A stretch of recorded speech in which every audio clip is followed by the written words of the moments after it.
সরকার চালাতে গিয়ে কিছু ভুল ত্রুটি হয়েছে শেখ হাসিনার, সঠিক বিচার হলে খালাস পাবেন তিনি। অতএব এই সাবেক প্রধানমন্ত্রী শেখ হাসিনা এবং আসাদুজ্জামান খান কামাল ওনারা খালাস পাবেন। সরকারকে বলছি, স্বরাষ্ট্র উপদেষ্টা ইতিমধ্যে বাটপাড়ি শুরু করেছে। তার বিতর্কার এসি রুমকে সে সাবজেক্ট ঘোষণা করেছে এবং আমরা সিরিয়াসলি কনসার্ন যে আগামী নির্বাচনে উনি সুষ্ঠু নির্বাচন এরকম একটা অপদার্থ উপদেষ্টাকে দিয়ে কিভাবে সম্ভব। দেশে এখন যেটা আছে আমার দেখা সবচেয়ে দুর্বলতম একটা গভর্নমেন্ট আছে। আমাদের অনেক সুন্দর সুন্দর মডেল আছে, তাদেরকে ব্যবহার করে। আমি যখন জেলে ছিলাম শীর্ষ সন্ত্রাসী, তারা সবাই রয়ের প্ল্যান্টেড ছিল। তা আমি জিজ্ঞেস করলাম, তুমি ধরা পড়লা কেন? রকে ভয় পাওয়ার কিচ্ছু নাই, তবে আপনারা কখনো বিনা পয়সা কোনো। আসসালামু আলাইকুম দর্শক, শেখ হাসিনা 13 নভেম্বর বাংলাদেশে ফিরছে। বাংলাদেশে ফেরা নিয়ে ভারত থেকে অজিত ডোভাল যে বক্তব্য দিয়েছে, শেখ হাসিনাকে কিভাবে ফেরাচ্ছেন এই বিষয়ে গুরুত্বপূর্ণ তথ্য তিনি দিয়েছেন। আরও গুরুত্বপূর্ণ কিছু তথ্য দিয়েছে যা রীতিমতো অবাক করার মতো। দর্শক, বিস্তারিত দেখতে পারবেন এই ভিডিওতে, তাই এক সেকেন্ডও না টেনে পুরো ভিডিওটি দেখবেন।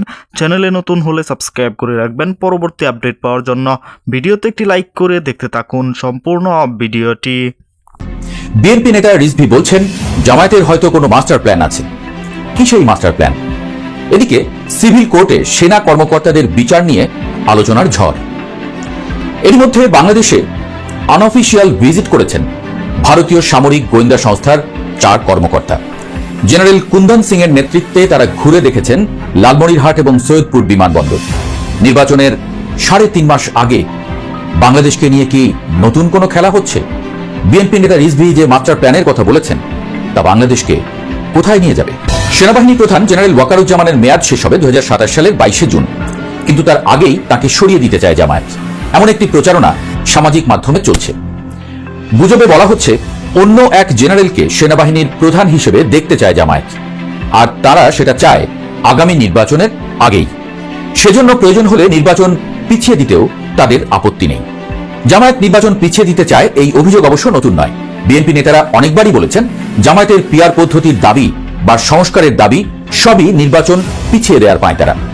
গত সপ্তাহে বিএনপির সিনিয়র যুগ্ম মহাসচিব রুহুল কবির রিজভী অভিযোগ করেছেন, জামায়াতের হয়তো কোনো মাস্টার প্ল্যান আছে, তাই তারা এমন অভিযোগ শোনা যায় হরহামেশা। অভিযোগ আছে অনেক গণমাধ্যমে জামায়াতের নেতাকর্মীরা গুরুত্বপূর্ণ দায়িত্বে। সামাজিক মাধ্যমে জামায়াতের ব্যাপক প্রভাব। এর মধ্যে দেশের সবচেয়ে বড় 4টি পাবলিক বিশ্ববিদ্যালয়ের সবগুলোই তাদের নিয়ন্ত্রণ। সব মিলিয়ে বাংলাদেশের ইতিহাসে এবারের মতো এত সুবর্ণ সুযোগ জামায়াতের সামনে আর কখনোই আসেনি। শুধু একটি প্রতিষ্ঠান জামায়াতের পুরো নিয়ন্ত্রণের বাইরে, সেটি হলো বাংলাদেশ সেনাবাহিনী। সেনাপ্রধান জেনারেল ওয়াকারুজ্জামান সাবেক প্রধানমন্ত্রী শেখ হাসিনার চাচাতো বোনের জামাই হয়, তার প্রতি পুরোপুরি ভরসা করতে পারছে না জামায়াত, আর তাই পরিবর্তন চায় জামায়াত। এতে যার নাম সোশ্যাল মিডিয়ায় ঘুরছে, বলা হচ্ছে তিনি জামায়াতের প্রতি অনুকূল।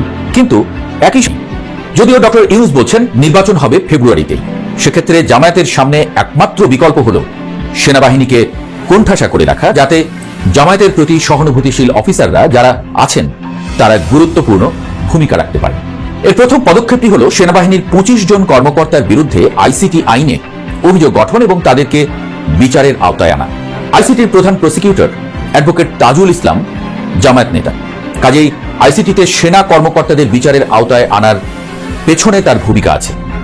আর এটি নিয়েই সেনাবাহিনীতে নানা আলোচনা শুরু হয়েছে। সেনাবাহিনীতে কর্মরত অফিসারদের সিভিল আদালতে বিচার একটি বিরল ঘটনা। এ নিয়ে খোদ সেনাবাহিনীতেই প্রচুর আলোচনা আছে। বলা হতো এর অধীনে আর র্যাব স্বরাষ্ট্র মন্ত্রণালয়ের অধীনে। সেনা কর্মকর্তারা দায়িত্ব পালন করতে গিয়ে ঊর্ধ্বতন কর্তৃপক্ষের নির্দেশ পালন করেছেন। পেশাগত দায়িত্ব পালনের জন্য বিচারের মুখোমুখি করা হলে সেনাবাহিনীতে চেইন অফ কমান্ড ভেঙে পড়বে, এমন মত আছে। এই দ্বিমুখী আলোচনা সমালোচনার মধ্যে সেনাপ্রধান কোণঠাসা হয়ে পড়েছেন। সৌদি আরব এবং ভারত সফরে যাওয়ার কথা থাকলেও সরকারের গ্রিন সিগন্যাল না পাওয়ায় তিনি কোথাও যেতে পারেননি, এমন আলোচনাও আছে। কার্যত তিনি গৃহবন্দী হয়ে আছেন, এমন আলোচনা সামাজিক যোগাযোগ মাধ্যমে চলছিল। কিন্তু সেনাপ্রধান যে গৃহবন্দী নেই, এসব আলোচনা যে শুধু গুজব, তা নিজেই প্রমাণ করলেন জেনারেল ওয়াকারুজ্জামান। গত 16 অক্টোবর প্রথমে লালমনিরহাট, এরপর ঠাকুরগাঁও এবং পরে সৈয়দপুর বিমানবন্দরে যান তিনি। সেনাপ্রধানের ক্যান্টনমেন্টের বাইরে করেছেন ভারতীয় সেনাবাহিনীর উচ্চ পর্যায়ের প্রতিনিধি দল।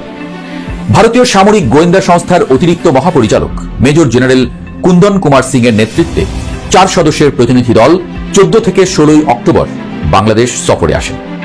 জানা গেছে ঢাকা ক্যান্টনমেন্টে ঊর্ধ্বতন সামরিক কর্মকর্তাদের সাথে বৈঠক ছাড়াও তারা লালমনিরহাট এবং সৈয়দপুর বিমানবন্দর পরিদর্শন করেছেন। এর মধ্যে লালমনিরহাট বিমানবন্দরটি নিয়ে অনেকদিন ধরেই কথা হচ্ছিল। সেখানে রয়েছে বাংলাদেশ এভিয়েশন ইউনিভার্সিটি। এই জায়গাতেই একটি আধুনিক বিমানবন্দর করার প্রস্তাব দিয়েছিল চীন। ভারতের চিকেন নেকের খুব কাছে হওয়ায় ভারত এই বিমানবন্দর নির্মাণের বিরোধিতা করে। বলা হচ্ছে ভারতের সামরিক গোয়েন্দা কর্মকর্তাদের সফরের পরপরই বাংলাদেশের সেনায় যোগ দিতেই তিনি ভারতে যান। কিন্তু এর মধ্যে তিনি ভারতীয় সেনাবাহিনীর প্রধান উপেন্দ্র দ্বিবেদী সহ ঊর্ধ্বতন ভারতীয় সেনা কর্মকর্তাদের সঙ্গে বৈঠক করেছেন। আন্তর্জাতিক অপরাধ ট্রাইব্যুনাল আইসিটি কর্তৃক চার্জশিটে 25 জন উচ্চপদস্থ সেনা কর্মকর্তাকে অভিযুক্ত করায় সেনাবাহিনীর মধ্যে কিছুটা আলোচনা তৈরি হয়েছে। এই 25 জন ছাড়া আরও যারা বিভিন্ন সময় ডিজিএফআই এবং র্যাবে কাজ করেছেন, সব কর্মকর্তাদের বিরুদ্ধে কোনো আইনি ব্যবস্থা নেওয়া হবে না এমন এক ধরনের বোঝাপড়া হয়েছিল। এ কারণেই অভিযুক্ত কর্মকর্তারা বহাল তবিয়তে সেনাবাহিনীতে কর্মরত ছিলেন। বিশেষ করে সাবেক প্রধানমন্ত্রী শেখ হাসিনার সামরিক সচিব মেজর জেনারেল কবির আহমেদকে নিয়ে প্রশ্ন উঠেছে। তিনি সামরিক সচিব হলেও ব্যাপকভাবে বেসামরিক কর্মকাণ্ডে জড়িত ছিলেন বলে অভিযোগ। শেষ পর্যন্ত শেখ হাসিনার সাথে থেকে তাকে সহযোগিতা করে গেছেন। শেখ হাসিনার দেশ ছাড়ার পর গত 14 মাস তিনি বহাল তবিয়তে ক্যান্টনমেন্টেই ছিলেন। 9 অক্টোবর সেনাবাহিনীর পক্ষ থেকে হেফাজতে আসার কথা বলা হলে তিনি হেফাজতে না এসে পালিয়ে যান। সম্প্রতি প্রধান উপদেষ্টা অধ্যাপক মোহাম্মদ ইউনূসকে উদ্দেশ্য করে বিএনপি নেতা সালাউদ্দিন আহমদ বলেছেন, আমরা চাই না প্রতিরক্ষা বাহিনীগুলোর মধ্যে কোনো রকম। বলি দেখেন, কিভাবে র তো এসে কাজ করে না, আমাদের দিয়ে কাজ করায়। আপনি রয়ের হয়ে কাজ করতেছেন, আপনি নিজে জানেন না রয়ের কাজ করতেছেন। বাট আপনারা মূলত এরা এই মাস্টার মাইন্ডগুলি হলো সুশীল সাংবাদিক, সেনাবাহিনীর কিছু অনৈতিক অফিসার এখানে জড়িত। তেমন হাসিনা নিজেই রয়ের লোক, তার স্থিতি নিজেই রয়ের লোক। হ্যাঁ, এর কিছু ফিঙ্গার আছে যে ভয় পাওয়ার ব্যাপারে আছে। র সম্বন্ধে আমার নেতিবাচক ধারণা ছিল এরকম যে খুব ভয়ঙ্কর কিছু না, জেমস বন্ড কিছু না, এটা ভুয়া। আমার দেশের যে এলাকার সন্ত্রাসীগুলি আছে না, এদেরকে ওরা পালে। প্রায় আমি যখন জেলে ছিলাম, আমার শীর্ষ সন্ত্রাসী বেশ কয়েকজনের পরিচয় হয়, তারা সবাই রয়্যাল প্ল্যান্টেড ছিল। প্রিয় দর্শক, সম্পূর্ণ ভিডিওটি দেখলেন, অবশ্যই বুঝতে পেরেছেন ভিডিওটি গুরুত্বপূর্ণ ছিল। দর্শক, এই ভিডিওতে যে তথ্যগুলো আপনারা পেয়েছেন এ বিষয়ে আপনাদের কি মতামত তা অবশ্যই কমেন্ট করে জানাবেন, এবং পরবর্তী আপডেট ভিডিওগুলো সবার আগে পেতে চ্যানেলটিকে এখনই সাবস্ক্রাইব করে রাখুন। এই মুহূর্তে বিদায় নিচ্ছি, দেখা হবে পরবর্তী কোনো ভিডিওতে। সে পর্যন্ত ভালো থাকুন, সুস্থ থাকুন। আসসালামু আলাইকুম।